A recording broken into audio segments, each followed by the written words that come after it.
അപ്പോൾ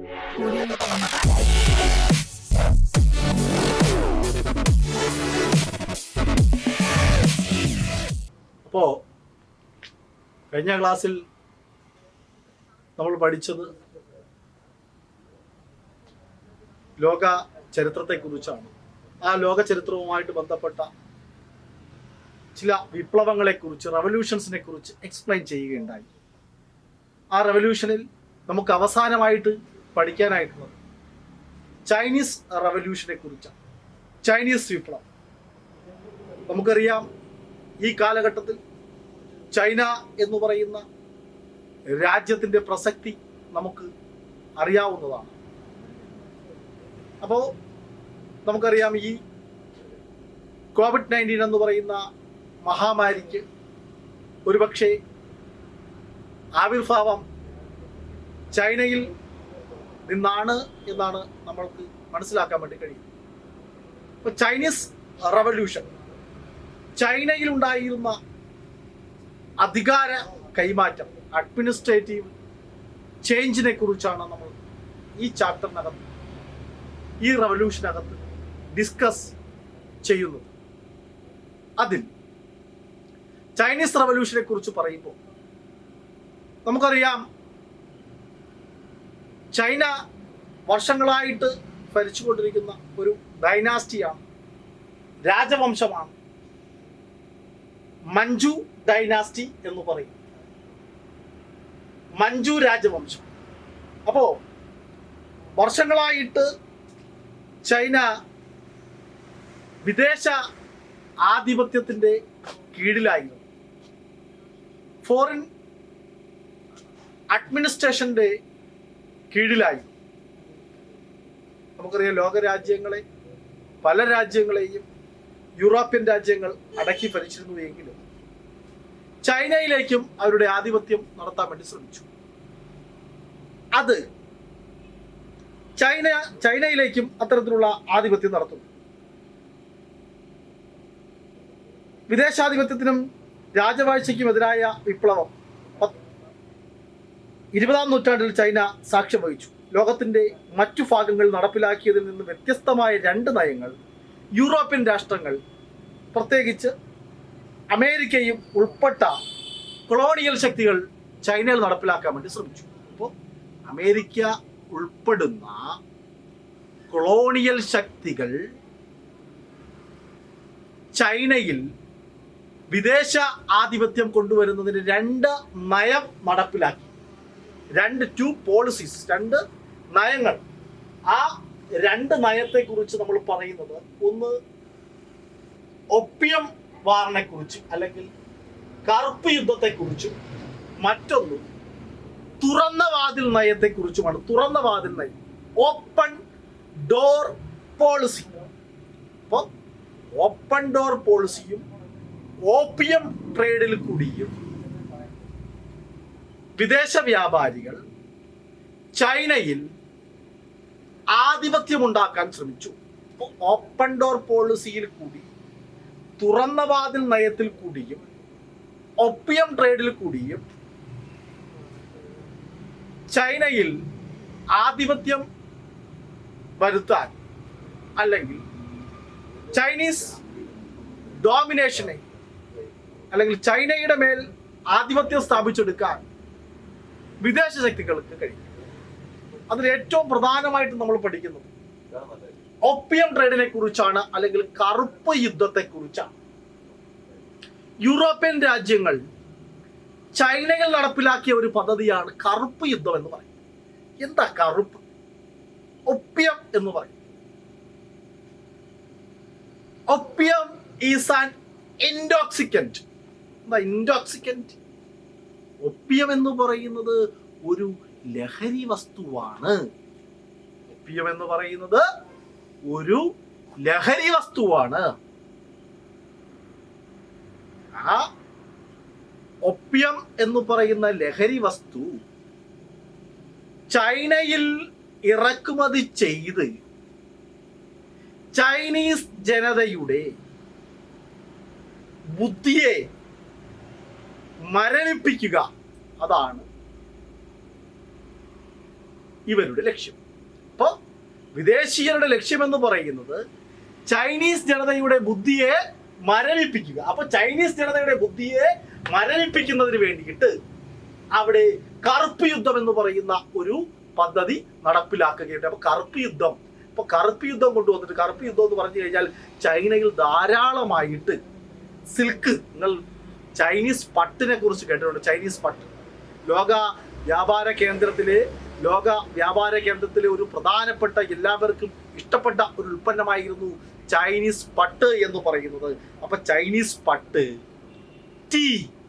തേയില, ചൈനീസ് പട്ട്, tea and earthenware in great demand all over Europe. പ്രത്യേകിച്ച് യൂറോപ്യൻ രാജ്യങ്ങളിൽ വളരെയധികം ഡിമാൻഡുള്ള ഉൽപ്പന്നങ്ങളായിരുന്നു ചൈനയിൽ ഉണ്ടായിരുന്ന എന്തെന്ന് പറയുന്നത് ചൈന പട്ട്, ചൈനയിൽ ഉണ്ടായിരുന്ന പട്ട്, ചൈനീസ് സിൽക്ക്.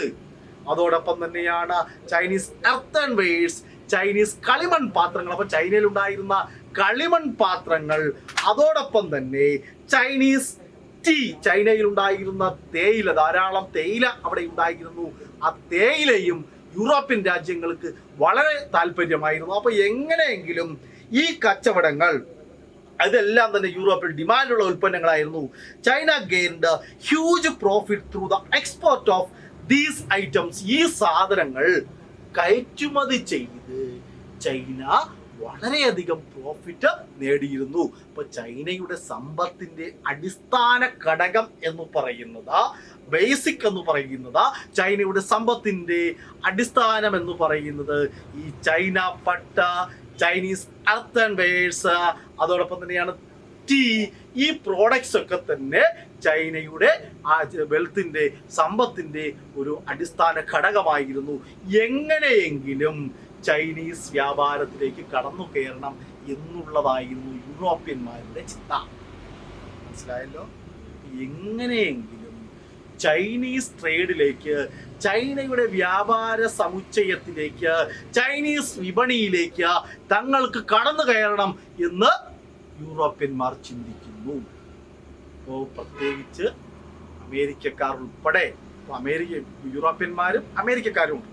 അപ്പോൾ യൂറോപ്യൻ രാജ്യങ്ങളും അമേരിക്കക്കാരും അടക്കമുള്ളവർ ഈ രാജ്യങ്ങളിലേക്ക്, ചൈനയിലെ വിപണി ലക്ഷ്യമാക്കിക്കൊണ്ട് രംഗത്ത് വരുന്നു.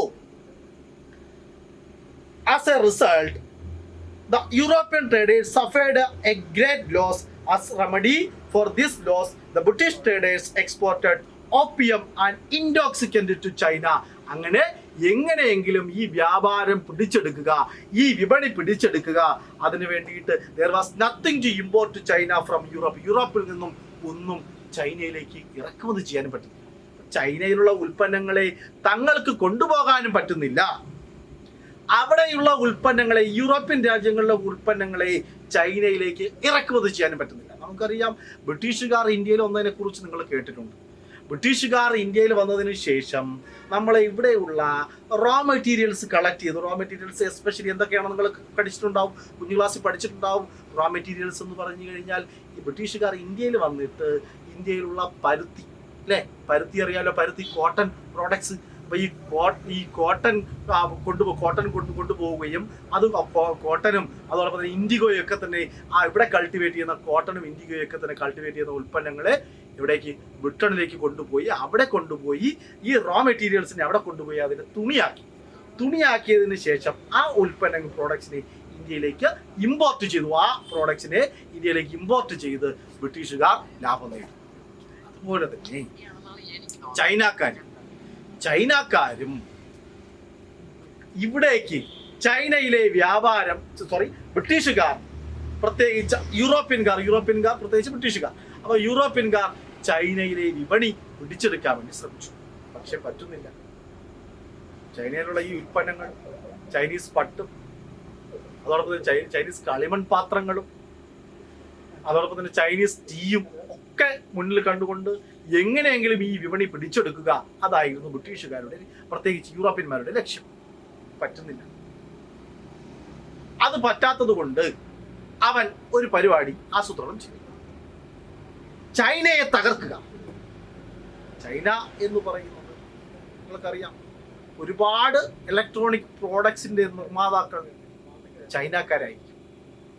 ബുദ്ധി ശക്തിയിൽ മുന്നിൽ നിൽക്കുന്ന രാജ്യമാണ് ചൈന എന്ന് പറയുന്നത്. അപ്പൊ അവന്റെ ബുദ്ധിയെ നശിപ്പിക്കുക, അതാണ് യൂറോപ്യന്മാരുടെ ലക്ഷ്യം. ചൈനക്കാരുടെ ബുദ്ധിയെ നശിപ്പിക്കുക. അതിനു വേണ്ടിയിട്ട് ഒരു ഇൻടോക്സിക്കന്റ് എന്ന് പറയുന്നത് എന്തുവാ? ഇൻടോക്സിക്കന്റ് എന്ന് പറഞ്ഞു കഴിഞ്ഞാൽ ലഹരി വസ്തു. അതിന്റെ പേരാണ് ഒപ്പിയം. അപ്പൊ ഒപ്പിയം എന്ന് പറയുന്ന, കറുപ്പ് എന്ന് പറയുന്ന ലഹരി വസ്തു ചൈനയിലേക്ക് ഇറക്കുമതി ചെയ്തു. ചൈനക്കാർ അറിഞ്ഞില്ല. രഹസ്യമായിട്ട് യൂറോപ്യന്മാർ ചൈനയിലേക്ക് ഈ കറുപ്പ് എന്ന് പറയുന്ന, ഒപ്പിയം എന്ന് പറയുന്ന ഈ ഇൻടോക്സിക്കന്റ് സപ്ലൈ ചെയ്തു. അറിഞ്ഞില്ല. അതുവഴി രണ്ടുണ്ട് നേട്ടം. ഒന്ന്, ലഹരി വസ്തുവിന്റെ പ്രത്യേകത നിങ്ങൾക്കറിയാം. ഉപയോഗിച്ചു കഴിഞ്ഞാൽ വീണ്ടും ഉപയോഗിക്കാൻ തോന്നും. പുകവലി ശീലമുള്ള, പുകവലിച്ചു കഴിഞ്ഞാൽ വീണ്ടും റെഗുലറായിട്ട് അവർ വലിക്കാൻ ശ്രമിക്കുന്നു. മദ്യപിച്ചു കഴിഞ്ഞാൽ റെഗുലറായിട്ട് അവർ മദ്യപിക്കാൻ ശ്രമിക്കുന്നു. അത്തരത്തിലുള്ള ലഹരി വസ്തുവിൻ തന്നെ അവർ, പ്രത്യേകിച്ച് യൂറോപ്യന്മാർ, ചൈനയെ തകർക്കാൻ ഉപയോഗിച്ചു. അപ്പോ ഈ ലഹരി വസ്തു കൊണ്ടുവന്ന് ചൈനയിലേക്ക് രഹസ്യമായിട്ട് സപ്ലൈ ചെയ്തു യൂറോപ്യന്മാർ. ചൈനയിലെ ജനങ്ങൾ ഉപയോഗിച്ചു, വീണ്ടും വാങ്ങിച്ചു. അങ്ങനെ വാങ്ങിച്ചു വന്ന് ചൈനയിലെ സമ്പത്ത് ചൈനക്കാരറിയാതെ ചോർന്നു പൊക്കൊണ്ടേയിരുന്നു. എവിടേക്ക് ചോർന്നു പൊക്കൊണ്ടേയിരുന്നു? യൂറോപ്യൻ രാജ്യത്തിലേക്ക് ചോർന്നു പൊക്കൊണ്ടേയിരുന്നു. മാനസിക നില തകർന്നു. ചൈനയിലെ ജനങ്ങളുടെ മാനസിക നില തകർന്നു. ചൈനയിലെ ജനങ്ങളുടെ സമ്പത്ത് ചോർന്നു. The Chinese wealth drain to Europe. ചൈനയുടെ സമ്പത്ത് യൂറോപ്യൻ രാജ്യങ്ങളിലേക്ക് ചോർന്നു പൊക്കൊണ്ടിരിക്കുന്നു. ആയിരുന്നു അവസ്ഥ. അപ്പൊ ചൈനയെ തകർക്കുന്നതിന് വേണ്ടിയിട്ട് കറുപ്പ് വ്യാപാരം രഹസ്യമായി ചൈനയിൽ നടപ്പിലാക്കുന്ന ഒരു നടപടിയാണ് യൂറോപ്യൻ രാജ്യങ്ങൾ സ്വീകരിച്ചിരുന്നത്. അപ്പോ the Chinese people mentally imbalanced. It resulted in economic and mental subjugation of the Chinese. അങ്ങനെ ചൈനയെ മാനസികമായി തകർത്തു. മെന്റലി ഇംബാലൻസ്, മാനസികമായി തകർത്തു. അതോടൊപ്പം തന്നെ അങ്ങനെ ചൈനയിലെ എക്കോണമിക് ആൻഡ് മെന്റൽ സബ്ജുഗേഷൻ, സാമ്പത്തികമായും മാനസികമായിട്ടും ചൈനക്കാരെ തകർത്തു. അപ്പോൾ ചൈനയിൽ കറുപ്പ് വ്യാപാരം സംഘടിപ്പിച്ച് ചൈനയെ തകർക്കുക എന്നുള്ളതായിരുന്നു ആരുടെ ലക്ഷ്യം? യൂറോപ്യന്മാരുടെ ലക്ഷ്യം. By the end of the 19th century, several European countries acquired trade privileges in China. അങ്ങനെ 19ാം നൂറ്റാണ്ടിന്റെ അവസാന ഘട്ടമായപ്പോഴേക്കും പല യൂറോപ്യൻ രാജ്യങ്ങൾക്കും ചൈനയിൽ വ്യാപാരം നടത്തുവാനുള്ള അനുമതി ലഭിച്ചു. എന്നാൽ America could not acquire the privilege as it was not concerned about China at that time. ആ ഘട്ടത്തിൽ ചൈനയിൽ വ്യാപാരം നടത്താൻ അമേരിക്കയ്ക്ക് അനുമതി ലഭിച്ചു.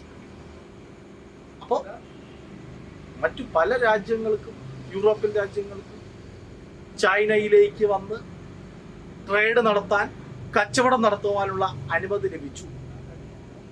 എന്നാൽ അമേരിക്കയ്ക്ക് അനുമതി ലഭിച്ചില്ല. അമേരിക്കയ്ക്ക് അനുമതി ലഭിക്കാതിരുന്നപ്പോൾ അമേരിക്കൻ പ്രസിഡന്റ് ആയിരുന്ന, അമേരിക്കൻ സ്റ്റേറ്റ് സെക്രട്ടറി ആയിരുന്ന ജോൺ ഹേ ഒരു പ്രഖ്യാപനം നടത്തി. John Hay, the state secretary of the USA, proclaimed the open door policy. അങ്ങനെ അമേരിക്കൻ സ്റ്റേറ്റ് സെക്രട്ടറി ആയിരുന്ന ജോൺ ഹേ ഒരു പദ്ധതി നടപ്പിലാക്കി. ആ പദ്ധതിക്ക് പറയുന്ന പേര് ഓപ്പൺ ഡോർ പോളിസി, തുറന്ന വാതിൽ നയം. അപ്പോ തുറന്ന വാതിൽ നയം അമേരിക്ക ചൈനയിൽ നടപ്പിലാക്കി. അപ്പോൾ അമേരിക്ക ചൈനയിൽ നടപ്പിലാക്കിയ പദ്ധതിയാണ് ഓപ്പൺ ഡോർ പോളിസി അല്ലെങ്കിൽ തുറന്ന വാതിൽ നയം. ഇപ്പൊ തുറന്ന വാതിൽ നയം എന്ന് പറഞ്ഞാൽ അമേരിക്കൻ സ്റ്റേറ്റ് സെക്രട്ടറി ആയിരുന്ന ജോൺ ഹേ കൊണ്ടുവന്ന പദ്ധതിയാണ്. ആ പദ്ധതി പ്രകാരം ചൈനീസ് മാർക്കറ്റ് തുറന്നു കിടക്കുകയാണ്. ആ വാക്കിൽ തന്നെ എല്ലാവർക്കും വന്ന് കച്ചവടം നടത്താം. ഓപ്പൺ ഡോർ പോളിസി, ചൈനയുടെ വാതിൽ തുറന്നിട്ടിരിക്കുന്നു, നിങ്ങൾക്ക് എപ്പോഴും കച്ചവടം നടത്താം. അതാണ് ഓപ്പൺ ഡോർ പോളിസി എന്ന് പറയുന്നത്. അങ്ങനെ ഓപ്പൺ ഡോർ പോളിസി ചൈനയിൽ നടപ്പിലാക്കി. America argued four equal rights and opportunities for all countries in Chinese market.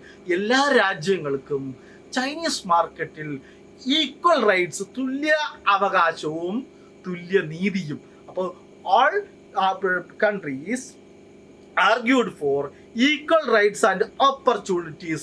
എല്ലാ രാജ്യങ്ങൾക്കും തുല്യ അവകാശവും and opportunity which means rights അവകാശങ്ങളും. അപ്പോൾ അവസരങ്ങളും. അപ്പോൾ ചൈനയില് എല്ലാ തരത്തിലുള്ള അവകാശങ്ങളും വേണം.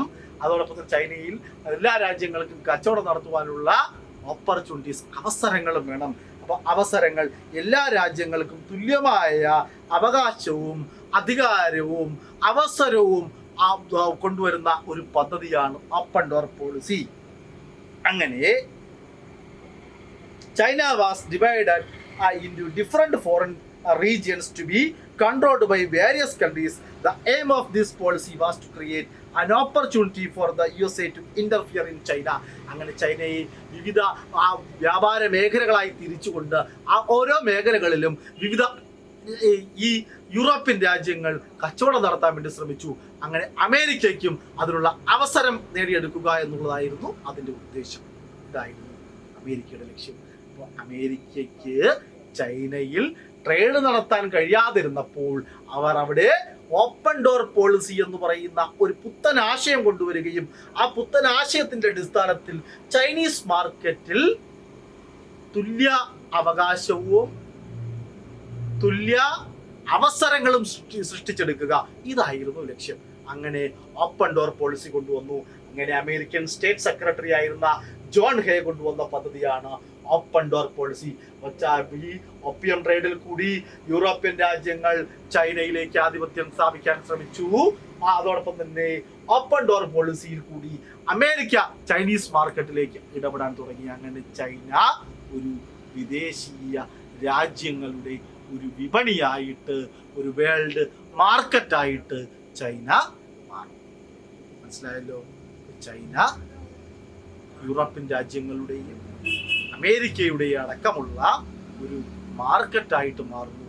എല്ലാ രാജ്യങ്ങളും കയറി ചൈനയിൽ കച്ചവടം ചെയ്യാൻ തുടങ്ങി. ആ കാലഘട്ടത്തിൽ ചൈന ഭരിച്ചിരുന്നു മഞ്ചു ഡൈനാസ്റ്റിയാണ്, മഞ്ചു രാജവംശം എന്ന് പറയുന്നത്. മഞ്ചു രാജവംശത്തിന്റെ പിടിപ്പുകേടാണ് ചൈനയിലേക്ക് ഈ ഫോറിൻ ഡോമിനേഷൻ, ഈ വിദേശ ആധിപത്യത്തിന്റെ കടന്നുവരവിന് കാരണം എന്ന് ചൈനയിലെ വിപ്ലവകാരികളും പ്രതിപക്ഷ പാർട്ടികളും എല്ലാം പറഞ്ഞു തുടങ്ങി. ചൈന ഭരിച്ചിരുന്ന മഞ്ചു ഡൈനാസ്റ്റി, മഞ്ചു രാജവംശത്തിന്റെ പിടിപ്പുകേടാണ് ചൈനയിലേക്ക് ഇത്തരത്തിലുള്ള വിദേശികളുടെ കടന്നുവരവിന് കാരണം. അതിനാൽ ചൈനയിലേക്ക് ഈ വിദേശ രാജ്യങ്ങൾ കടന്നു വരുന്നത് കൊണ്ട് ഈ മഞ്ചു രാജവംശത്തെ അധികാരത്തിൽ നിന്നും പുറത്താക്കണം. ചൈന ഭരിക്കുന്ന മഞ്ചു രാജവംശത്തെ അധികാരത്തിൽ നിന്ന് പുറത്താക്കുന്നതിന് വേണ്ടിയിട്ട് ചൈനയിൽ ആ കാലത്ത് ഒരു കലാപം നടന്നു. ആ കലാപത്തെയാണ് ബോക്സർ റബലിയൻ എന്ന് പറയുന്നത്.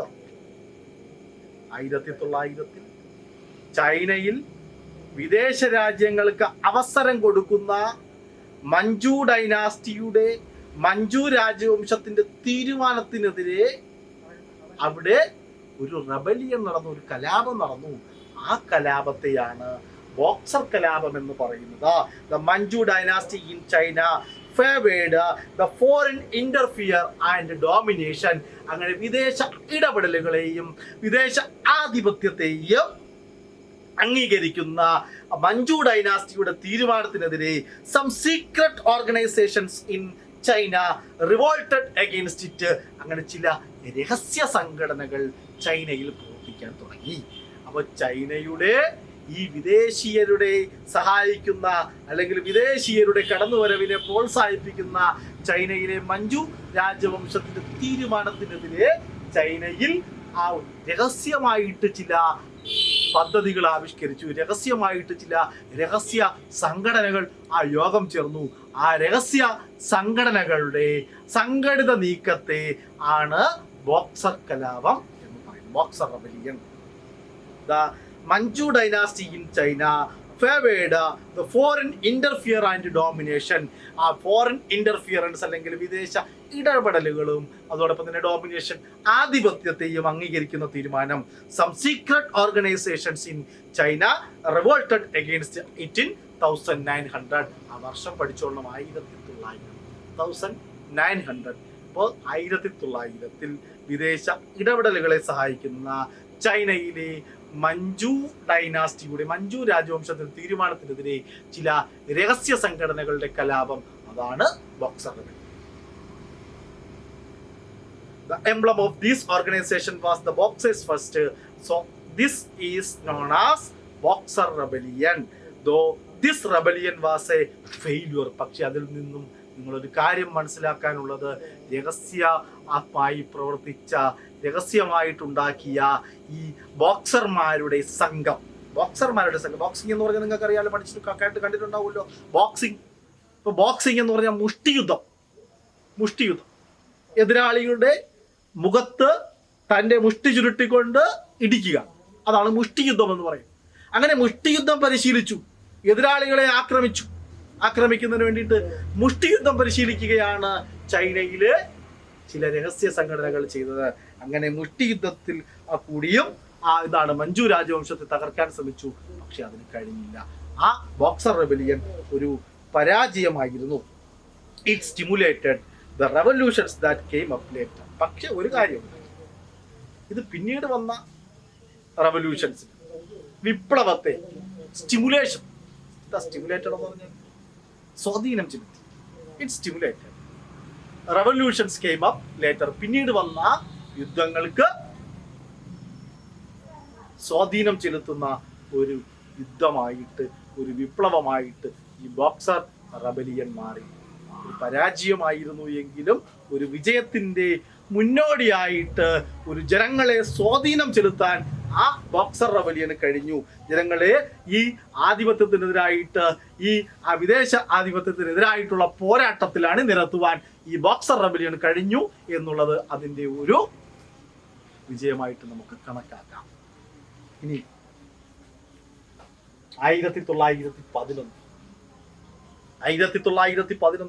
1911 1911 another revolutions took place under the leadership of Dr. Sun Yat-sen. ഈ പേര് ശ്രദ്ധിച്ചോളൂ, ഡോക്ടർ സൺ യാത്ത്-സെൻ. ഡോക്ടർ സൺ യാത്ത്-സെന്റെ നേതൃത്വത്തിൽ 1911 ഡോക്ടർ സൺ യാത്ത്-സെന്റെ നേതൃത്വത്തിലുള്ള സംഘം മഞ്ജു ഡൈനാസ്റ്റിക്കെതിരായിട്ടുള്ള പോരാട്ടത്തിന് തുടക്കം കുറിച്ചു. 1911 another revolution took place under the leadership of Dr. Sun Yat-sen, ended the monarchy of Manchu dynasty. Manju രാജവംശത്തിന്റെ മൊണാർക്കി എന്ന് പറയുന്നത് സ്വേച്ഛാധിപത്യം 1911 അവസാനിക്കുന്നു. In 1911 the monarchy ended. Manchu ഡൈനാസ്റ്റിയുടെ മൊണാർക്കി, രാജവാഴ്ച, സ്വേച്ഛാധിപത്യ വാഴ്ച അവസാനിക്കുന്നു. അപ്പോൾ മഞ്ജു ഡൈനാസ്റ്റിയുടെ സ്വേച്ഛാധിപത്യ വാഴ്ച 1911 ഡോക്ടർ സന്യാസന്റെ വരവോടുകൂടി അവസാനിപ്പിക്കുന്നു. They formed a Republican party in China. അവർ ചൈനയിൽ ഒരു പാർട്ടി രൂപീകരിച്ചു. ആ പാർട്ടിയുടെ പേര് റിപ്പബ്ലിക്കൻ പാർട്ടി എന്നായിരുന്നു. Doctor Sun Yat sen formed Republican party in China. ചൈനയിൽ ഈ സ്വേച്ഛാധിപത്യം അവസാനിപ്പിക്കുകയും തുടർന്ന് ചൈനയിൽ ഒരു റവല്യൂഷൻ, ഒരു പുതിയൊരു മാറ്റം, വിപ്ലവം ഉണ്ടായി. The Kuomintang party established A Republican government in southern China. അങ്ങനെ ചൈനയിൽ എന്താണ് ഒരു കുമിന്താങ് പാർട്ടി എന്ന് പറഞ്ഞൊരു പുതിയ പാർട്ടി, കുമിന്താങ് പാർട്ടി. അപ്പോ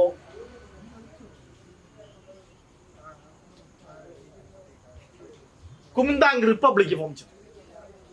അപ്പൊ അങ്ങനെ 1911 ഡോക്ടർ സന്യാസൻ വരുന്നു. സന്യാസൻ വന്നതിന് ശേഷം ബോക്സർ കലാപത്തിന് ഈ മഞ്ജു രാജവംശം തകർക്കാൻ കഴിഞ്ഞില്ല. അവർ ഭരണം തുടർന്നുകൊണ്ടേയിരുന്നു. 1911 അവിടെ ഉണ്ടായിരുന്ന ഒരു പാർട്ടി, ആ പാർട്ടിയുടെ പേര് കുമിന്താങ് പാർട്ടി എന്നാണ് പേര്, കുമിന്താങ് പാർട്ടി. അപ്പൊ കുമിന്താങ് പാർട്ടിയുടെ നേതൃത്വത്തിൽ ഡോക്ടർ സന്യാസന്റെ ലീഡർഷിപ്പിൽ ആ കുമിന്താങ് പാർട്ടി ഒരു പോരാട്ടത്തിന് തുടക്കം കുറിക്കുകയും ആ വിപ്ലവത്തിന്റെ ഭാഗമായിട്ട് ചൈനയിലെ സ്വേച്ഛാധിപത്യം, മഞ്ജു ഡൈനാസ്റ്റിയുടെ സ്വേച്ഛാധിപത്യം അവസാനിച്ചതിനെ തുടർന്ന് അവിടെ Kuomintang party established A Republican government in southern China. ദക്ഷിണ ചൈനയിൽ അവർ ഒരു റിപ്പബ്ലിക്കൻ ഗവൺമെന്റ്, ഒരു ജനാധിപത്യ ഗവൺമെന്റിന് തുടക്കം കുറിച്ചു. ജനാധിപത്യ, അപ്പോൾ കുമിന്താങ് പാർട്ടിയുടെ നേതൃത്വത്തിൽ ഒരു ജനാധിപത്യ ഭരണകൂടം അധികാരത്തിൽ വരുന്നു. have gave importance to ideologies like nationalism, democracy, socialism. മൂന്നാശയങ്ങൾക്കാണ് പ്രാധാന്യം കൊടുത്തിരുന്നത്. ദേശീയതയ്ക്ക് പ്രാധാന്യം കൊടുത്തു, ഡെമോക്രസിക്ക് ഇമ്പോർട്ടൻസ് കൊടുത്തു, ജനാധിപത്യത്തിന് പ്രാധാന്യം കൊടുത്തു, സോഷ്യലിസത്തിന് പ്രാധാന്യം കൊടുത്തു. അപ്പോ Kuomintang party formed in China, they formed a republican government under the leadership of Dr. Sun Yat-sen in 1911. 1911 സന്യാസന്റെ നേതൃത്വത്തിൽ ഒരു റിപ്പബ്ലിക്കൻ ഗവൺമെന്റ് ഫോം ചെയ്യുകയും the government formulated 3 ideas like nationalism, democracy, socialism. 3 ആശയങ്ങൾ മുന്നോട്ട് വെച്ചു. ദേശീയത, ഡെമോക്രസി, ജനാധിപത്യം, socialism. The nationalism to expel the Manchu dynasty and the imperial powers. സാമ്രാജ്യത്വ ശക്തികളെയും മഞ്ജു രാജവംശത്തെയും പുറത്താക്കുക, അതാണ് ദേശീയത, nationalism. To expel the Manchu dynasty and imperial powers. ഇപ്പൊ സാമ്രാജ്യത്വ ശക്തികളെയും പിന്നെ ആരെയും, മഞ്ജു രാജവംശത്തെയും പുറത്താക്കുക, നാഷണലിസം, ദേശീയതയിൽ പറഞ്ഞതാണ്. രണ്ടാമത് പറഞ്ഞത് democracy, to establish democratic rule. എന്താ സ്ഥാപിക്കുക? ഡെമോക്രാറ്റിക് റൂൾ, ജനാധിപത്യ ഭരണം സ്ഥാപിക്കുക. To establish democratic rule, to establish democratic rule. അപ്പൊ രണ്ടാമത് പറയുന്നത് ആദ്യം നാഷണലിസം, രണ്ടാമത് പറയുന്നത് democracy, to establish democratic rule, ജനാധിപത്യ ഭരണം സ്ഥാപിക്കുക. അടുത്ത് മൂന്നാമത് പറയുന്നത് socialism, to control capital and distribute land equally. രാജ്യത്തിൻ്റെ മുതലിനെ, സമ്പത്തിനെ അല്ലെങ്കിൽ മൂലധനത്തെ നിയന്ത്രിക്കുക. To control capital and distribute land equally. അതോടൊപ്പം തന്നെ ഭൂമിയെ തുല്യമായി വീതിച്ചെടുക്കുക. അപ്പൊ ഭൂമി തുല്യമായി വീതിച്ചെടുക്കുക, അതോടൊപ്പം തന്നെ എന്ത് ചെയ്യുക? മൂലധനത്തെ എന്ത് ചെയ്യുക? നിയന്ത്രിക്കുക. അപ്പൊ രാജ്യത്തിന്റെ സമ്പത്ത് അല്ലെങ്കിൽ മൂലധനത്തെ കൺട്രോൾ ചെയ്യുക, നിയന്ത്രിക്കുക. അതാണ് സോഷ്യലിസം. സോഷ്യലിസം എന്ന് പറഞ്ഞാൽ സോഷ്യലിസം സാമൂഹിക സമത്വം, ഇക്വാലിറ്റി അല്ലേ? അപ്പൊ രാജ്യത്തിന്റെ മൂലധനത്തെ നിയന്ത്രിക്കുക, ഒപ്പം തന്നെ ഡിസ്ട്രിബ്യൂട്ടഡ് ലാൻഡ് ഈക്വലി രാജ്യത്തിൻ്റെ ഭൂമിയെ എന്ത് ചെയ്യുക, തുല്യമായി വീതിക്കുക. തുല്യമായി വീതിച്ചിട്ട് ആർക്ക് കൊടുക്കാൻ? കർഷകർക്ക് കൊടുക്കാൻ, സാധാരണ ജനങ്ങൾക്ക് കൊടുക്കുന്നതിന് വേണ്ടിയിട്ട് ഭൂമിയെ എന്ത് ചെയ്യുക, ഈക്വലായിട്ട് തുല്യമായിട്ട് വിഭജിച്ച് സാധാരണക്കാർക്ക് വിതരണം ചെയ്യുക. ഇതായിരുന്നു ഈ പറയുന്ന കുമിന്താങ് പാർട്ടിയുടെ റിപ്പബ്ലിക്കൻ ഗവൺമെന്റ് അധികാരത്തിൽ വന്നിട്ട് മുന്നോട്ട് വെച്ച പ്രധാനപ്പെട്ട ആശയങ്ങൾ. അപ്പോൾ റിപ്പബ്ലിക്കൻ ഗവൺമെന്റ് ആരുടെ നേതൃത്വത്തിലാ? ഡോക്ടർ സന്യാസിന്റെ നേതൃത്വത്തിലാ 1911 അധികാരത്തിൽ വരികയും അവർ ദേശീയതയ്ക്കും ജനാധിപത്യത്തിനും സോഷ്യലിസത്തിനും പ്രാധാന്യം കൊടുക്കുകയും ചെയ്തു. മനസ്സിലായല്ലോ? ഇത്രയും കാര്യങ്ങളാണ് നമുക്ക് ചൈനീസ് വിപ്ലവത്തിന്റെ തുടക്കം, അല്ലെങ്കിൽ ആദ്യഘട്ടത്തിലുള്ള ചൈനീസ് വിപ്ലവവുമായിട്ട് ബന്ധപ്പെട്ട് നമുക്ക് പഠിക്കാൻ വേണ്ടിയിട്ടുള്ള. ഇനി ഉള്ളത് ഈ ചൈനയിലേക്ക് കമ്മ്യൂണിസ്റ്റ് പാർട്ടികളുടെ കടന്നുവരവിനെ കുറിച്ചും ആ കമ്മ്യൂണിസ്റ്റ് പാർട്ടികളുടെ കടന്നുവരവിനെ തുടർന്ന് ചൈനയിൽ അധികാരത്തിൽ ഉണ്ടായിരുന്ന കുമിന്താങ് പാർട്ടിക്ക് എന്ത് സംഭവിച്ചു എന്നും ഒക്കെയുള്ള വിവരങ്ങളാണ് നമുക്കിനി പഠിക്കാനായിട്ടുള്ളത്.